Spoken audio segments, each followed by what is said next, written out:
नमस्कार दोस्तों, मैं आशुतोष और आप देख रहे हैं पॉलिटिक्स तक। अखिल भारतीय हिंदू महासभा के कई कार्यकर्ता आए हुए हैं जो अपनी बात रख सकते हैं। आइए बात करते हैं। भाई आपका नाम क्या है? यार ये क्या कर रहे हो? भाई साहब गुटखा खा रहे हो? आओ तुम आओ तो। जय श्री राम। भैया आपका नाम क्या है? बॉबी। आप क्या खा रहे हो? सर ये सेंटर ब्रश खा रहे हैं। ये तो गुटखा खा के जा रहे हैं। चलिए बताइए क्या मांग लेके यहाँ पे आए हैं? यार तुम नहीं बोलोगे तो कौन बोलेगा? तुम ही तो बोलोगे। अच्छा भाई बोलेंगे। भाई नाम क्या है? अरे बोलो यार, डरते क्यों? आओ भाई आओ, डरते क्यों? बोलो। अरे कुछ भी बोलो, प्यार गाली दे दो और बोलो। क्या नाम बोलो? बताओ। मेरा नाम विवेक मित्तल है। कहाँ से? दिल्ली से? दिल्ली से। दिल्ली मलकागंज क्षेत्र। यहाँ पे क्या मांग लेके आए सरकार के लिए? सब भाई बताओ। जी मांग तो ये है कि जो बदतमीजी करेगा मारा जाएगा। हरियाणा का कांड लेके बता रहे हो क्या? हरियाणा का लेके बता लो चाहे कहीं का भी लेके बता लो, हम जब तक शांत बैठे। अगर ये चाहते हैं कि ये लड़ाई दोनों तरफ से हो तो उसके लिए भी तैयार है भाई। मतलब हिंदू पूरा तैयार है। कोई ये सोचे पंचर की दुकान लेके हम पत्थर मार देंगे, पंचर का काम करते हैं, तो ये गलत फहमी में मत रहे भाई। कोई सारे पंचर लगा देंगे। अच्छा महंगाई के मुद्दे पे क्या बोलेंगे? महंगाई भाई कमाओ ना, कमाओगे तो कहेगी महंगाई। जब घर पे बैठे रहोगे तो महंगाई है सारी। 2024 में किसका साथ देंगे? भाई बीजेपी का ही देंगे, जो हिंदू पार्टी है। जो राम को लाए हैं हम उनको लाएंगे, जो राम को लाए हैं हम उनको लाएंगे। कई लोग कह रहे हैं कि राम को कोई नहीं ला सकता, इसके बारे में क्या बोलेंगे आप? उन्हीं लोगों को तो देखना उन्हीं लोगों को तो देखना है कौन कह रहे हैं जो राम को कोई नहीं ला सकता। अच्छा यहाँ पे विपक्ष जो है वो एकजुट होकर के इंडिया बना चुका है, इसके बारे में क्या बोलेंगे? विपक्ष होने दो, हम भी एकजुट है सारे। कोई दिक्कत है भाई किसी को? भाई सिस्टम तो विपक्ष अरे तुम डर क्यों रहे हो? अरे नहीं बोलो, क्या बोल रहे हो? सिस्टम है अपना भाई, हिंदू धर्म का। एलवीसी यादव का? जी भाई बिल्कुल। एलवीसी यादव को साथ दे रहे हो क्या? बिल्कुल भाई, वो भाई है हरियाणा से अपने। अभी बिग बॉस में है। जो सनातन को सपोर्ट करेगा हम उसको सपोर्ट करेंगे। अच्छा 2024 में मणिपुर मुद्दा रहने वाला है क्योंकि बीजेपी मणिपुर को रोक सकती थी। भाई मुद्दा चाहे कोई भी होए, ठीक है। अगर तुम चलो मणिपुर को लेके बीजेपी को हरा दो तो हिंदुत्व का क्या क्या होगा? बताओ इस बात का आप जवाब दो। नहीं मैं देखिए मैं मीडिया का हूं, मैं जवाब नहीं दे सकता, बट ये दूसरे विपक्ष के लोग बोल रहे हैं कि अकेला कोई ठेकेदार अच्छा काम होगा तो दो जने लड़ने वाले जरूर आएंगे। अगर उसके चक्कर में अच्छा काम बंद कर दोगे तो फिर क्या फायदा? बेरोजगारी के मुद्दे में क्या बोलेंगे? अरे बेरोजगार कैसे होगे? कमाओ ना।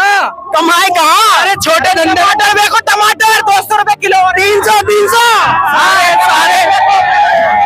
सारे छोटे काम तो मुसलमानों को दे दिए, तो हिंदू का लड़का सोचेगा कि भाई हमें मिलेगा ही पोस्ट ऑफिस में, तो बेंचो मिलेगी ऑफिस की जॉब, तो कैसे मिलेगी भाई? टमाटर कितने दिन हो गए खाए? भाई खा रहे हम तो रोज। हम वो नहीं है पंचर लगाते हैं, नमाज पढ़ते हैं 5 दिन में दिन भर, ये नहीं है भाई। हम सब कुछ कर रहे हैं। पैसों की बात हमें कोई दिक्कत नहीं है, महंगाई से जैसी मर्जी हो। हाँ पैसे वाले हैं जी, बहुत पैसे वाले हैं जी। महंगाई से फर्क नहीं पड़ता। ये अच्छा सुनिए, बस हमें चाहिए हिंदू राष्ट्र। हम महंगाई जितनी मर्जी झेल लेंगे, कल को हमारी माँ मर जाएगी महंगाई देखते देखते, तो फिर क्या होगा हमारा? जो हुआ है वहाँ पर तो 20 बच्चे गाड़ियाँ 20 लाख की गाड़ियाँ फूक दी, वो 20 लाख का फायदा क्या हुआ? लेकिन मणिपुर में तो हिंदू मुसलमान नहीं हुआ, लेकिन सरकार तो बीजेपी की थी। कहाँ बीजेपी की सरकार? अरे मणिपुर में सरकार राज में बीजेपी की है। जो अब होगा वो हिंदू राष्ट्र करेगा। हमारे ऐसे घर में अगर 2 बच्चे होते हैं ना, तो दोनों बच्चे अगर खुश होते हैं तो खुश होते हैं, और बाप अगर एक को एक चीज दे देगा तो दूसरे का मुंह जरूर बनता है। इस बात को तुम सोच लो, फिर पूछ लो मणिपुर की बात सारी। तो यहाँ पे आपने देखा कि भाई साहब यार हर चीज देखो, बात रही बीजेपी का भी सपोर्ट तब तक है जब तक वो हिंदुओं के लिए काम कर रही है। बीजेपी को ये नहीं है कि वही जीतेगी चाहे वो साला मुसलमान के लिए काम कर रही हो। बीजेपी जब तक जीत रही है, जब तक हिंदुओं की है वो। लेकिन बीजेपी तो हिंदू मुसलमान सबको साथ लेने में चलने में बिलीव कर रही है। तो भाई मुसलमानों को हम भी रखना।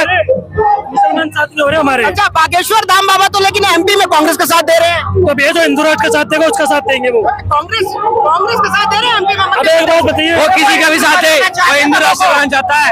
एमपी में किसकी सरकार आ सकती भाई मेरी बात सुनो, बागेश्वर बाबा की कह रहे हो क्या राजनीति बताओ नहीं, आप बागेश्वर बाबा की कह रहे हो, मेरी बात सुनो।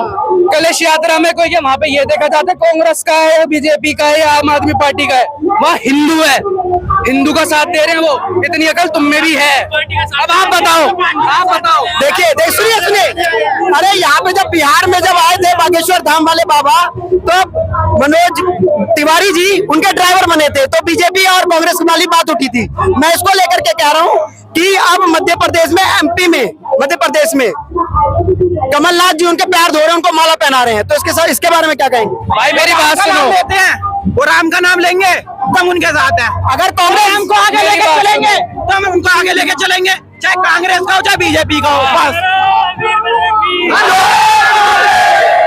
क्या 2024 में सारे हिंदू एक साथ होंगे?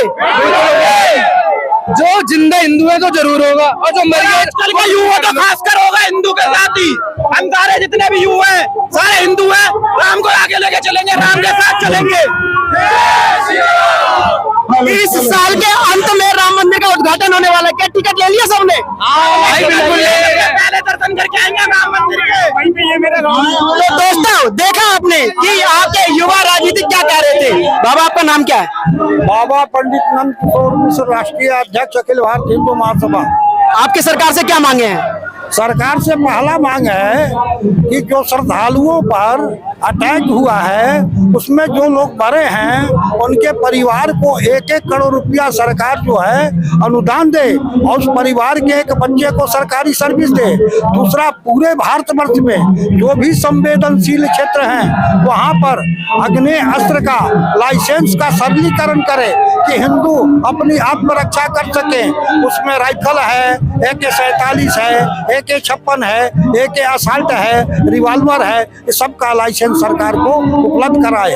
अन्यथा संपूर्ण राष्ट्र में हिंदू जन जागृति की अलग अखिल भारतीय हिंदू महासभा जगाएगी। ब्रिटिश हुकूमत को भी 1907 में, 1915 में घुटने पर ला देने वाला क्रांतिकारी संगठन अखिल भारतीय हिंदू महासभा, जिसके अध्यक्षता देवता स्वरूप भाई परमानंद, लाला लाजपत राय, स्वामी श्रद्धानंद, पंडित मदन मोहन मालवीय, स्वतंत्र वीर सावरकर, श्यामा प्रसाद मुखर्जी, डॉक्टर हेडगेवार जैसे महापुरुष और महाविभूतियों ने किया है। तो राष्ट्र को जन जागृति के लिए तुष्टीकरण की नीति सरकार छोड़े और हिंदुओं की पुष्टिकरण की नीति बनावे, अन्यथा संपूर्ण राष्ट्र में वह आवाज गूंजेगी, वह अलग गूंजेगी कि जिसको सरकार बर्दाश्त नहीं कर पाएगी, झेल नहीं पाएगी। महंगाई के मुद्दे पर कुछ बोलेंगे बाबा आप, क्योंकि हिंदू भी महंगाई से थोड़ा परेशान तो हैं।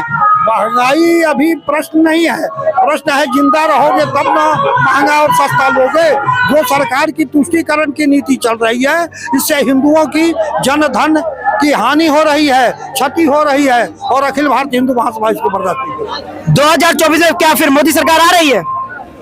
यह तो सरकार को सुनिश्चित करना है कि आ रही है कि नहीं आ रही है। आप साथ दे रहे हैं, क्योंकि आपका आशीर्वाद जिस पे रहेगा वो तो आएगा ही। हम खुद लड़ेंगे चुनाव, क्योंकि यह जो सरकार है यह भी तुष्टीकरण की सरकार है, हिंदुओं की पुष्टिकरण की सरकार नहीं है। सबका साथ, सबका विकास, सबका साथ है। ये क्या है? राम मंदिर का उद्घाटन हो रहा है इस साल के लास्ट में। राम मंदिर की लड़ाई अखिल भारतीय हिंदू महासभा 1949 से लेकर वर्तमान जो रामलला विराजमान का निर्णय है वो हमारे पिटीशन पर है। और संसद में माननीय गृह मंत्री अमित शाह ने बयान दिया कि इस ट्रस्ट में कोई पॉलिटिकल पार्टी रहे, तो पॉलिटिकल पार्टी तो एकमात्र हिंदू महासभा थी और निर्मोही अखाड़ा था। 450 वर्ष की लड़ाई निर्मोही अखाड़ा लड़ी और 75 वर्ष की लड़ाई अखिल भारतीय हिंदू महासभा लड़ी। रामलला विराजमान हमारा केस था, उसी पर निर्णय हुआ। उस दिन के सभी समाचार पत्रों में आपने मेरी उपस्थिति देखी होगी। धन्यवाद। धन्यवाद बाबा जी। तो दोस्तों आपने सुना कि यहाँ पर 2024 में क्या होने वाला है, और इस साल के अंत तक राम मंदिर का उद्घाटन हो सकता है। और बाबा का कहना है, जो आपने सुना ये सब कुछ आप देख रहे थे पॉलिटिक्स तक। जय हिंद, जय भारत।